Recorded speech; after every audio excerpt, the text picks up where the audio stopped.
Hi friends, কেমন আছো তোমরা? আশা করি খুব ভালো আছো এই গরমে। আজকে যেই কারণে আমি ভিডিওটা করছি, আমার কাছে অনেক রিকোয়েস্ট এসছে যারা যারা চুল কালার করে। ফর এক্সাম্পল আমিও চুল কালার করি স্টাইল করার জন্য। তো চটজলদি আমি কি করবো যাতে আমার চুলটা সিল্কিও থাকে, অ্যাজ কালার করলে চুল রাফ হয়, উই অল নো। তো কি করব? আমি যেটা করি সেটা তোমার সাথে শেয়ার করছি।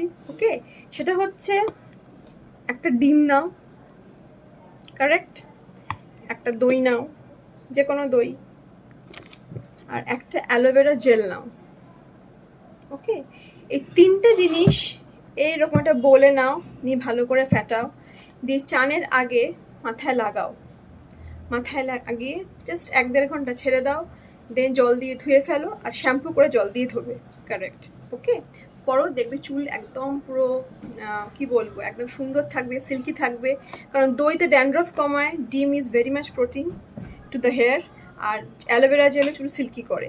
তো এইটা করো। আমি অ্যাপ্লিকেশন দেখাতে পারবো না because I am going for a party, তোমরা ড্রেস দেখোই বুঝতে পারছো। কিন্তু এটা ছোট্ট, মানে আজকে আমি অ্যাপ্লাই করেছি, খুব রেজাল্ট পেয়েছি, তাই তোমাদের বলছি। ভালো লাগলে কমেন্ট করো, চ্যানেলটাকে অবশ্যই সাবস্ক্রাইব করো আর শেয়ার করো। ফর না, টাটা।